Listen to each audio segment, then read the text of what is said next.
배따라기 김동인. 좋은 일기이다.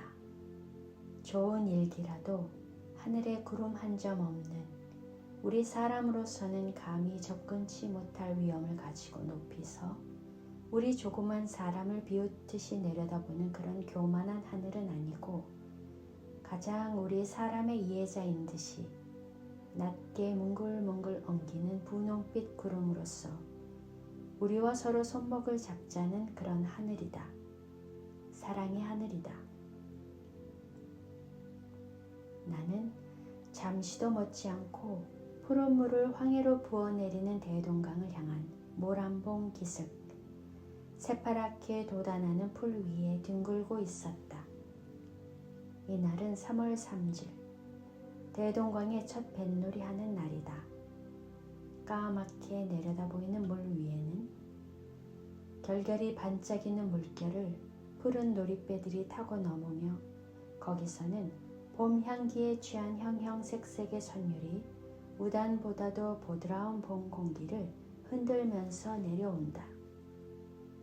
그리고 거기서 기생들의 노래와 함께 날아오는 조선 아악은 느리게, 길게, 유창하게, 부드럽게, 그리고 또 애처롭게 모든 봄의 정다움과 끝까지 좋아하지 않고는 안 두겠다는 듯이 대동강에 흐르는 시꺼먼 봄물, 청류벽에 돋아나는 푸르른 풀움, 심지어 사람의 가슴 속에 봄에 뛰노는 불붙는 핏줄기까지라도 습기 많은 봄 공기를 다리 놓고 떨리지 않고는 두지 않는다. 봄이다. 봄이 왔다. 부드럽게 부는 조그만 바람이 시꺼먼 조선소를 꿰며 또는 돋아나는 풀을 스치고 지나갈 때의 그 음악은 다른 데서 듣지 못할 아름다운 음악이다. 아, 사람을 취케 하는 푸른 봄의 아름다움이여. 15살부터의 동경 생활에 마음껏 이런 봄을 보지 못하였던 나는 늘 이것을 보는 사람보다 곱 이상의 감명을 여기서 받지 않을 수 없다. 평양성 내는 겨우 툭툭 터진 땅을 헤치면 파릇파릇 돋아나는 나무새기와 돋아나려는 버들의 움으로 봄이 온 줄 알 뿐 아직 완전히 봄이 안 이르렀지만 이 모란봉 일대와 대동강을 넘어 보이는 가나안 옥토를 연상시키는 장림에는 마음껏 봄의 정다움이 이르렀다. 따스한 봄정의 솟아날이다. 따스한 봄정의 솟아날이다. 나는 두어 번 소리나게 읊은 뒤에 담배를 붙여 물었다. 담뱃내는 무럭무럭 하늘로 올라간다. 하늘에도 봄이 왔다. 하늘은 낮았다. 모란봉 꼭대기에 올라가면 넉넉히 만질 수가 있으리만큼 하늘은 낮다. 그리고 그 낮은 하늘보다는 오히려 더 높이 있는 듯한 분홍빛 구름은 뭉글뭉글 엉기면서 이리저리 날아다닌다. 나는 봄 향기에 취하여서 한참 구름을 따라 눈을 굴리다가 눈을 장림으로 향하였다. 장림의 그 푸른빛, 꽤 자란 밀보리들로 새파랗게 장식한 그 장림, 그 푸른빛. 만족한 웃음을 띠고 그 벌에 서서 내다보는 농부의 모양은 보지 않아도 생각할 수가 있었다. 구름은 작고 하늘을 날아다니는 모양이다. 그 밀 위에 비치었던 구름의 그림자는 그 구름과 함께 저편으로 몰려가며 거기는 세계를 아까 만들어 놓은 것 같은 새로운 녹빛이 퍼져나간다. 바람이나 조금 부는 때는 그 잘 자란 밀들은 물결과 같이 누웠다 일어났다. 일록일청으로 춤을 춘다. 그리고 봄의 한가함을 찬송하는 솔개들은 높은 하늘에서 동그라미를 그리면서 더욱더 아름다운 봄의 향수를 붓는다.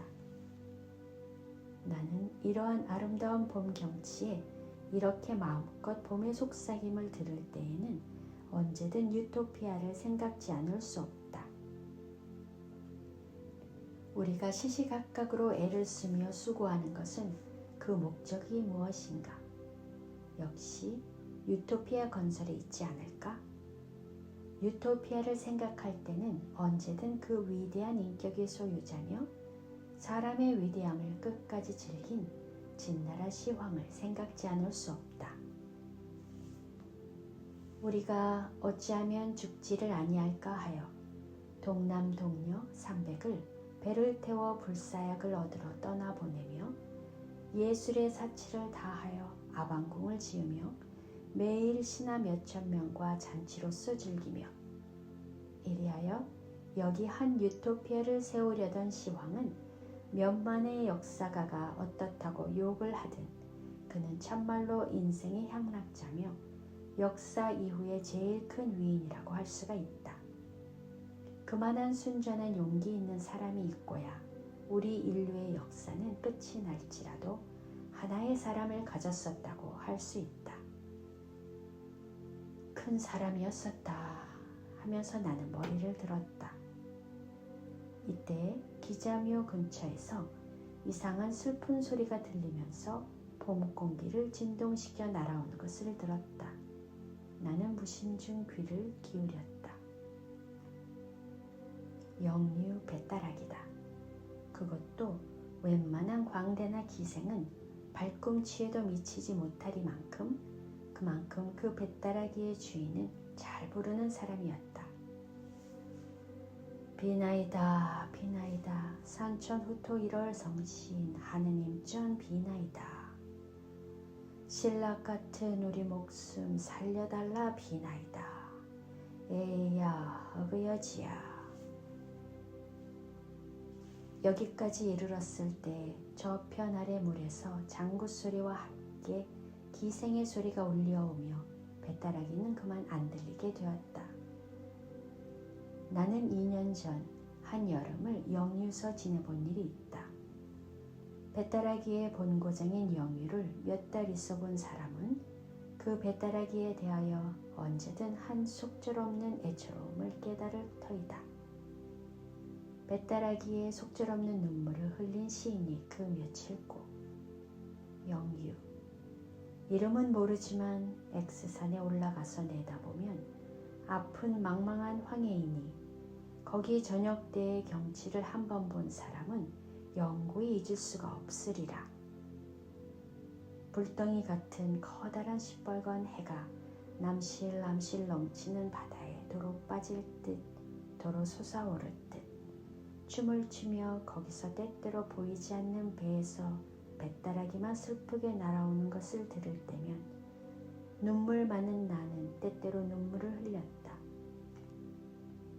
이로 보아서 어떤 원의 아내가 자기의 모든 영화를 낡은 신과 같이 내어 던지고 뱃사람과 정체 없는 물길을 떠났다 함도 믿지 못할 말이랄 수가 없다.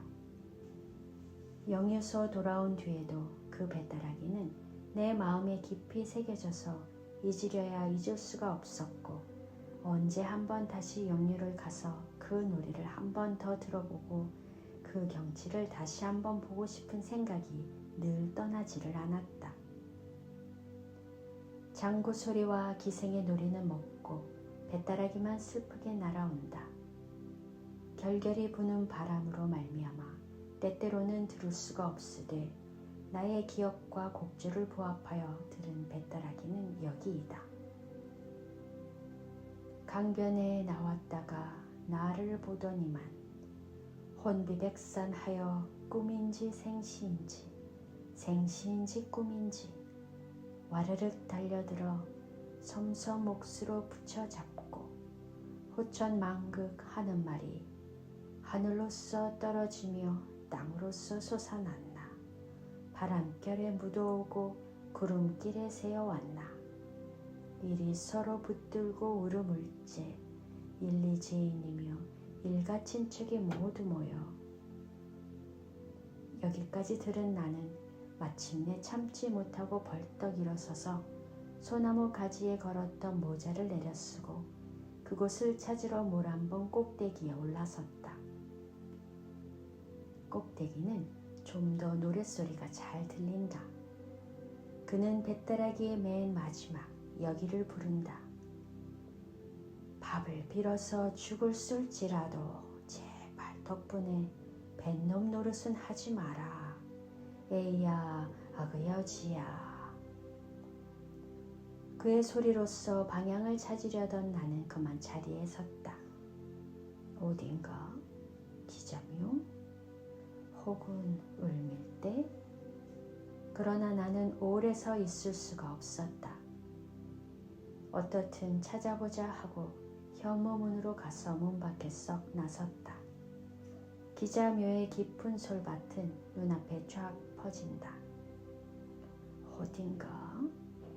나는 또 물어보았다. 이때 그는 또다시 뱃다라기를 첫 번부터 부른다.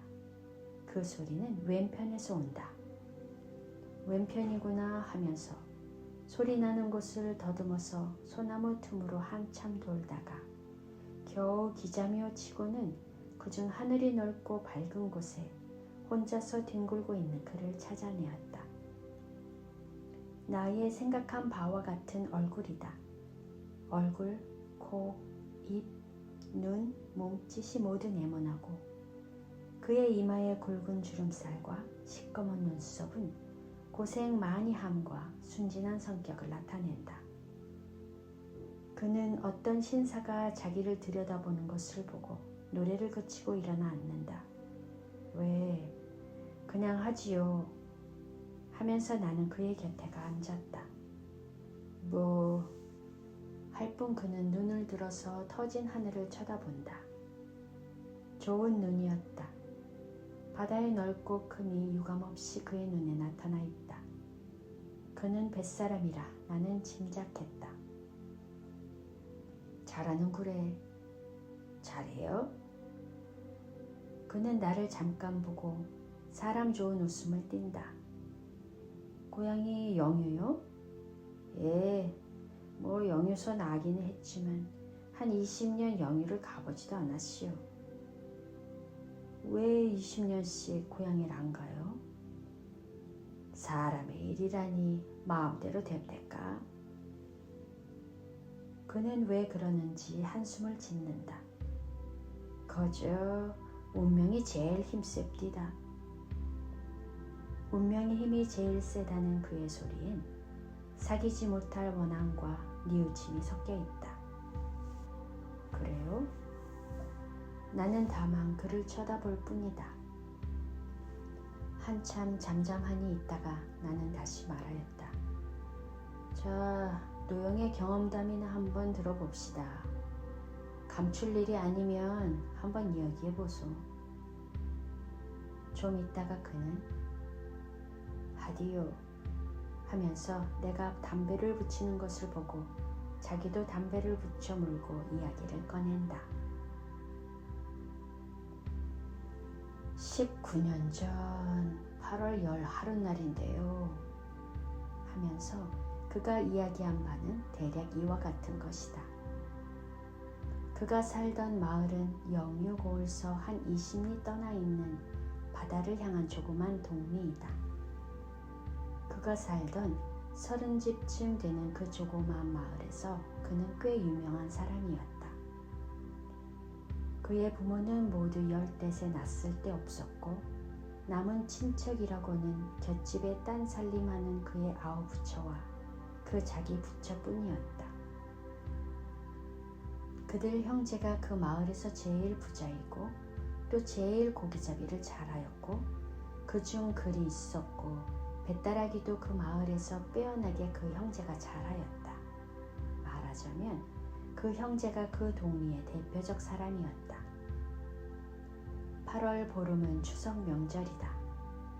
8월 열 하룻날 그는 명절에 쓸 장도 볼 겸 그의 아내가 늘 부러워하는 거울도 하나 사올 겸 장으로 향하였다. 당손네 집에 있는 것보다 큰 것이요. 잊지 말고요. 그의 아내는 길까지 따라 나오면서 잊지 않도록 부탁하였다. 안 잊어. 하면서 그는 떠오르는 새빨간 햇빛을 앞으로 받으면서 자기 마을을 나섰다. 이렇게 말하기는 우습지만 그는 아내를 고와했다. 그의 아내는 촌에서 드물도록 연연하고도 예쁘게 생겼었다. 그는 나에게 이렇게 말하였다. 성내 된주골을 가도 그만한 것 쉽디 않카시오. 그러니까 촌에서는 그리고 그 당시에는 남에게 우습게 보이도록 그 부처의 사이는 좋았다. 늙은이들은 계집에게 혹하지 말라고 흔히 그에게 권고하였다. 부처의 사이는 좋았지만 아니 오히려 좋음으로 그는 아내에게 시기를 많이 하였다. 그리고 그의 아내는 시기를 받을 일을 많이 하였다. 품행이 나쁘다는 것이 아니라 그의 아내는 대단히 쾌활한 성질로서 아무에게나 말을 잘하고 애교를 잘 부렸다. 그 동리에서는 무슨 명절이나 되면 그 집이 그중 정함을 핑계삼아 젊은이들은 모두 그의 집에 모이곤 하였다. 그 젊은이들은 모두 그의 아내에게 아주마니라 부르고 그의 아내는 아내대로 아스바니 아스바니 하며 그들과 짓거리고 즐기며 그 웃기 잘하는 입에는 늘 웃음을 흘리고 있었다. 이럴 때마다 그는 한편 구석에서 눈만 힐끔거리고 있다가 젊은이들이 돌아간 뒤에는 불문곡직하고 아내에게 덤벼들어 발길로 차고 때리며 이전에 사다 주었던 것을 모두 거두어 올린다. 싸움을 할 때에는 언제든 곁집에 있는 아우부처가 말리러 오며 그렇게 되면 언제든 그는 아우부처까지 때렸다. 그가 아우에게 그렇게 구는 데는 이유가 있었다. 그의 아우는 촌사람에게는 다시 없도록 늠름한 위엄이 있었고 만날 바닷바람을 쐬었지만 얼굴이 희었다. 이것뿐으로도 시기가 된다 하면 되지만 특별히 아내가 그의 아우에게 친절히 하는 데 이르러서는 그는 억울하도록 시기를 하였다. 그가 영유를 떠나기 반년 전쯤, 다시 말하면 그가 거울을 사러 장에 갈 때부터 반년 전쯤 2월 16세 날이 그의 생일이었다. 그의 집에서는 음식을 차려서 잘 먹었는데 그에게는 한 버릇이 있어서 맛있는 음식은 남겨두었다가 좀 있다가 먹곤 하는 것을 예사로 하였다. 그의 아내도 이 버릇은 잘 알 터인데 그의 아우가 점심때쯤 오니까 아까 그가 아껴서 남겨두었던 그 음식을 아우에게 주려 하였다. 그는 눈을 부릅뜨고 못 주리라 하고 암호를 하였지만 아내는 그것을 보았는지 못 보았는지 그의 아우에게 주어버렸다. 그는 마음속이 잠을 편치 못하였다. 트집만 있으면 인연을 그는 마음먹었다. 그의 아내는 시아우에게 상을 준 뒤에 물러나오다가 그만 그의 발을 조금 밟았다. 인연! 그는 힘껏 발을 들어서 아내를 냅다 찼다. 그의 아내는 상위에 거꾸러졌다가 일어난다. 인연! 사나이 발을 짓밟는 년이 어디에 있어? 거 좀 밟아서 발이 부러댔을까? 아내는 낯이 새빨개져서 울음 섞인 소리로 고함친다. 인연 말대답이.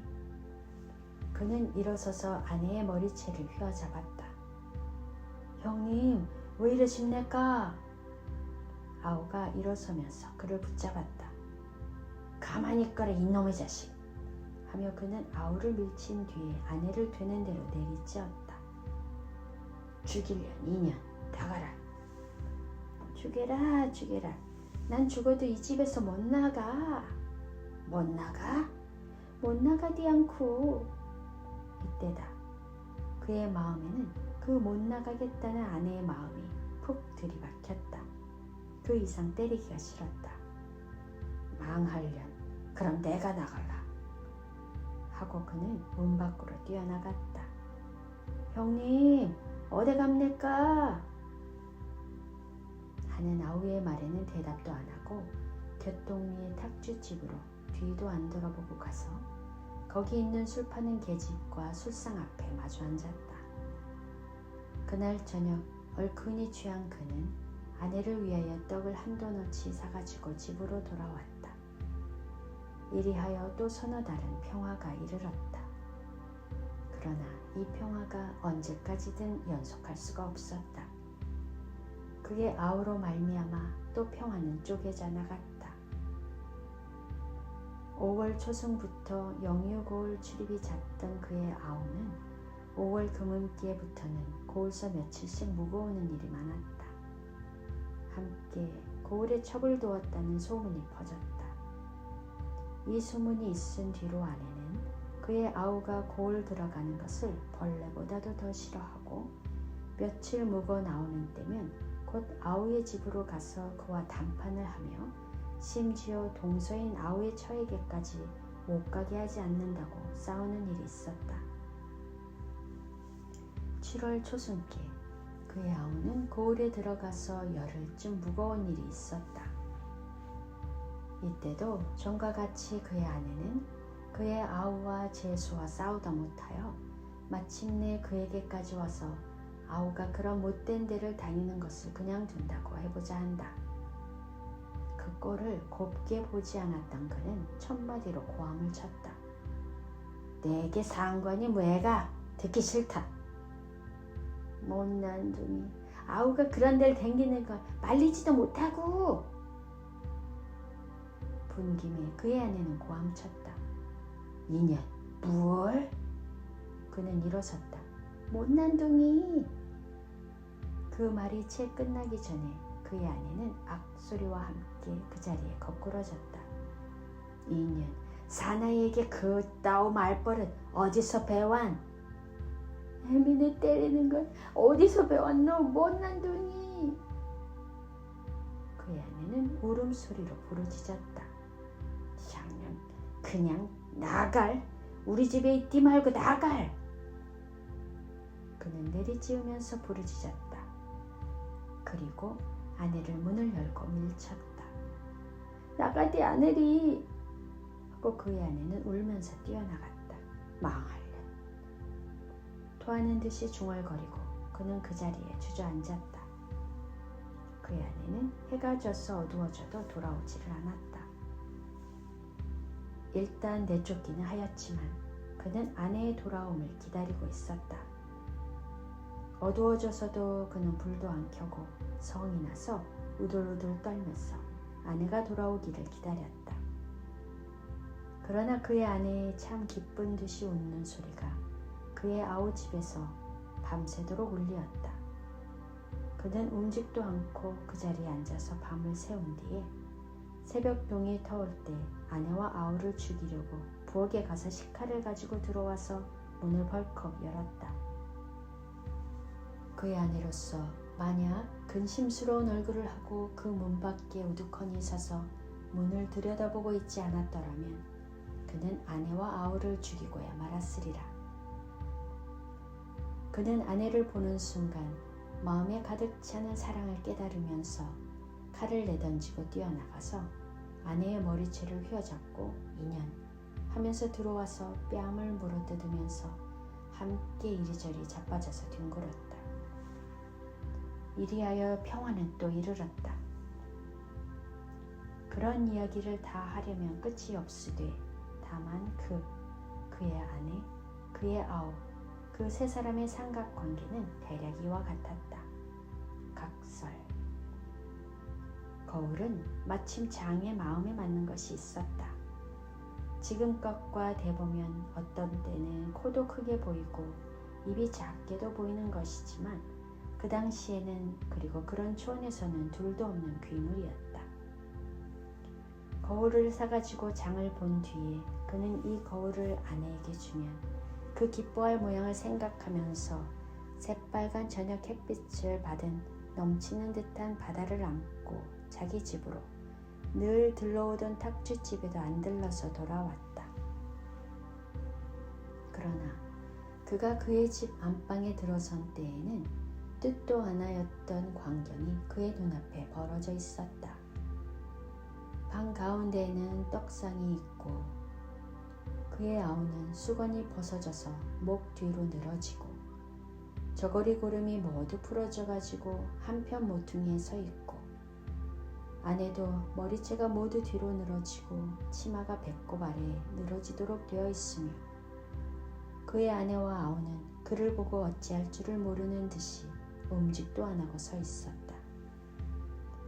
세 사람은 한참 동안 어이가 없어서 서 있었다.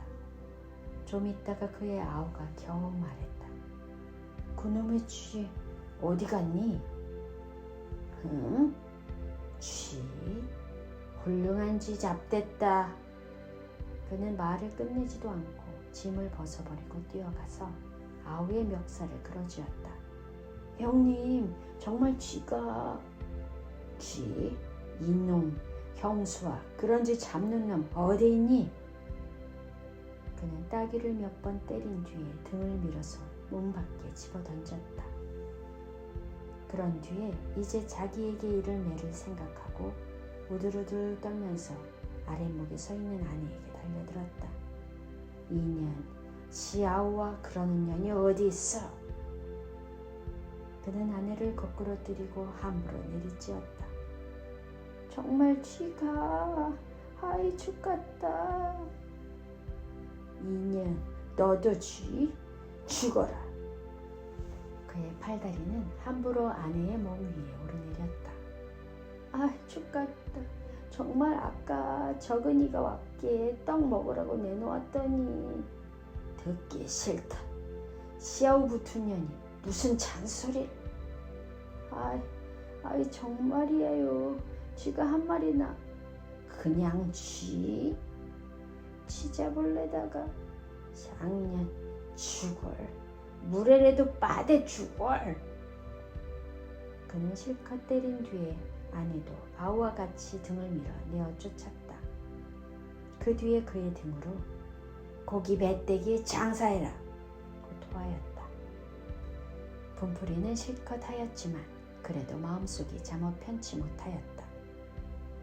그는 아랫목으로 가서 바람벽을 의지하고 실신한 사람같이 우두커니 서서 떡상만 들여다보고 있었다. 서편으로 바다를 향한 마을이라 다른 곳보다는 늦게 어둡지만 그래도 술시쯤 되어서는 깜깜하니 어두웠다.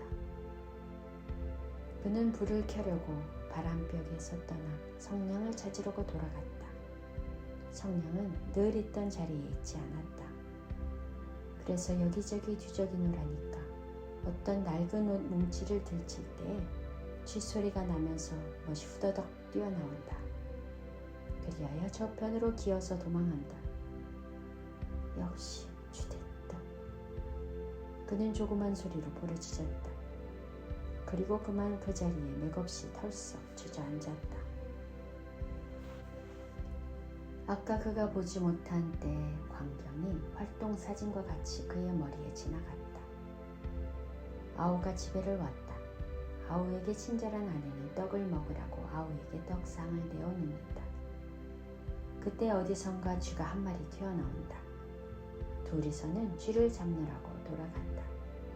한참 성화시키던 쥐는 어느 구석에 숨어버린다.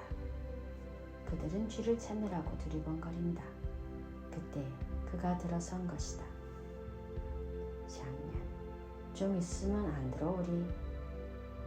그는 억지로 마음먹고 그 자리에 들어누웠다. 그러나 그의 아내는 밤이 가고 밝기는커녕 해가 중천에 떠올라도 들어오지를 않았다. 그는 차차 걱정이 나서 찾아보러 나섰다. 아우의 집에도 없었다. 동리를 모두 찾아보아도 본 사람도 없다 한다.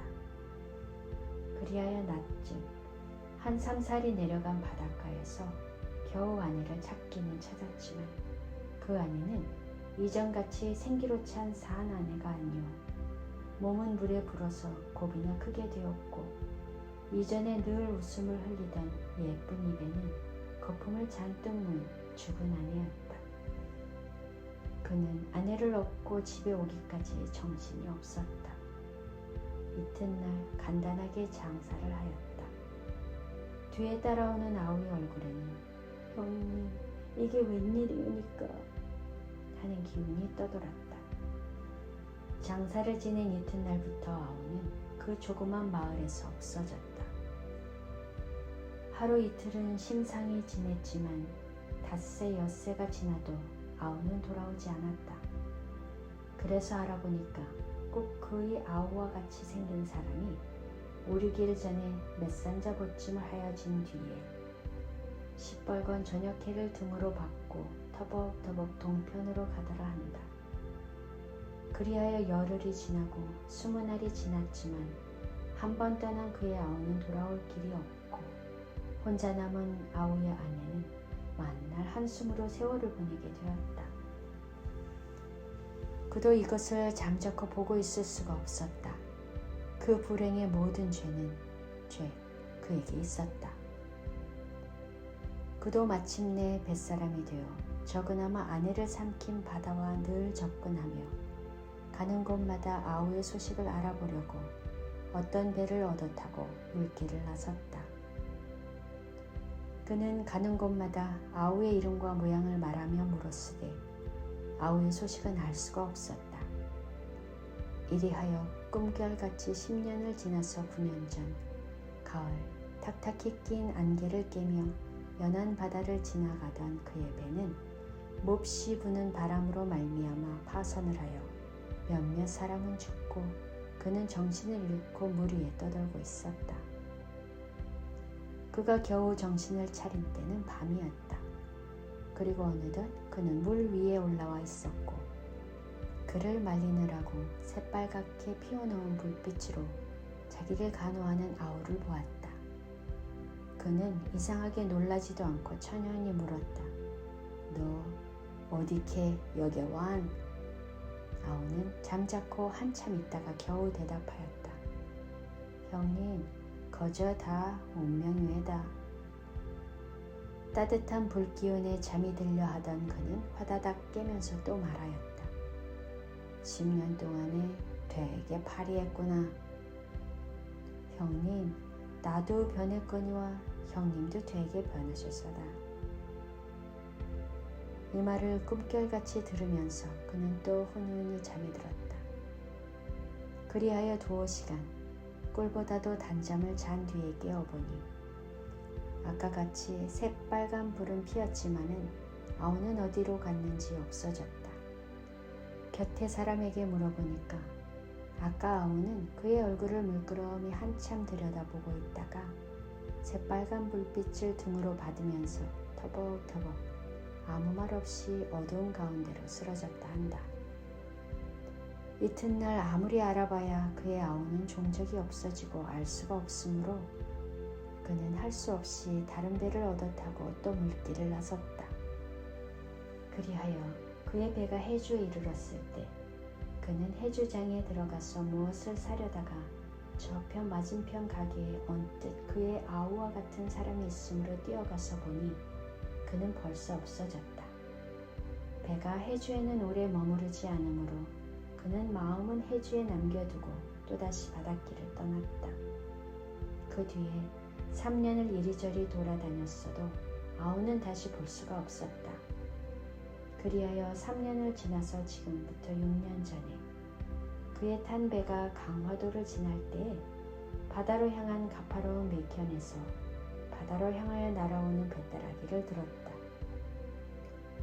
그것도 어떤 구절과 곡절은 그의 아우 특색으로 변경된 그의 아우가 아니면 부를 사람이 없는 그 배따라기이다. 배가 강화도에는 머무르지 않아서 그저 지나갔으나 인천서 열흘쯤 머무르게 되었으므로 그는 곧 내려서 강화도로 건너갔다. 거기서 여기저기 찾아다니다가 어떤 조그만 객주집에서 물어보니 이름도 그의 아우요 생긴 모양도 그의 아우인 사람이 묵어있기는 하였으나 사나흘 전에 도로 인천으로 갔다 한다. 그는 곧 돌아서서 인천으로 건너가서 찾아보았지만 그 조그만 인천서도 그의 아우를 찾을 바가 없었다. 그 뒤에 눈 오고 비 오며 6년이 지났지만 그는 다시 아우를 만나보지 못하고 아우의 생사까지 알 수가 없었다. 말을 끝낸 그의 눈에는 저녁해에 반사하여 몇 방울의 눈물이 반득인다. 나는 한참 있다가 겨우 물었다. 노형의 재수는? 모르지요. 20년을 영년은 안 가봤으니까요. 노형은 이제 어디로 갈 테요? 그것도 모르지요. 정처가 있나요? 바람 부는 대로 몰려댕기지요. 그는 다시 한번 나를 위해 뱃다라기를 불렀다. 그 속에 잠겨있는 사귀지 못할 뉘우침, 바다에 대한 애처로운 그리움. 노래를 끝낸 다음에 그는 일어서서 시뻘건 저녁해를 잔뜩 등으로 받고 을밀대로 향하여 터벅터벅 걸어간다. 나는 그를 말릴 힘이 없어서 눈이 멀거니 그의 등을 바라보고 있을 따름이었다. 그날 밤 집에 돌아와서도 그 뱃다라기와 그의 숙명적 경험담이 귀에 쟁쟁 울리어 한잠도 못 이루고 이튿날 아침 깨어서 조반도 못 먹고 기자묘로 뛰어가서 또다시 그를 찾아보았다. 그가 어제 깔고 앉았던 풀은 모두 한편으로 누워서 그가 다녀감을 기념하되 그는 그 근처에 보이지 않았다. 그러나 뱃다라기는 어디선가 쟁쟁이 울리어서 모든 소나무들을 떨리지 않고는 안 두겠다는 듯이 날아온다. 모란봉이다. 모란봉에 있다. 하고 나는 한숨에 모란봉으로 뛰어갔다. 모란봉에는 사람이 하나도 없다. 부병루에도 없다. 을밀대다. 하고 나는 다시 을밀대로 갔다. 을밀대에서 부병루를 연한 지옥까지 연한 듯한 구렁텅이에 물 한 방울도 안 새리라고 빽빽히 난 소나무의 모든 잎잎은 떨리는 뱃다라기를 읊고 있지만 그는 여기에도 있지 않다. 기자묘의 하늘을 향하여 퍼져나간 그 모든 소나무의 천만의 잎잎도 그 아래쪽 퍼진 천만의 풀들도 모두 그 뱃다라기를 슬프게 부르고 있지만 그는 이 조그만 모란봉 일대에서 찾을 수가 없었다. 강가에 나가서 알아보니 그의 배는 오늘 새벽에 떠났다 한다. 그 뒤에 여름과 가을이 가고 1년이 지나서 다시 봄이 이르렀으되 잠깐 평양을 다녀간 그는 그 숙명적 경험담과 슬픈 뱃다라기를 남겨두었을 뿐 다시 조그만 모란봉에 나타나지 않는다. 모란봉과 기자묘에 다시 봄이 이르러서 작년에 그가 깔고 앉아서 부러졌던 풀들도 다시 곧게 대가 나서 자줏빛꽃이 피려 하지만 끝없는 뉘우침을 다만 한낱 뱃다라기로 하소연하는 그는 이 조그만 모란봉과 기자묘에서 다시 볼 수가 없었다. 다만 그가 남기고 간 뱃다라기만 추억하는 듯이 기념하는 듯이 모든 잎잎이 속삭이고 있을 따름이다.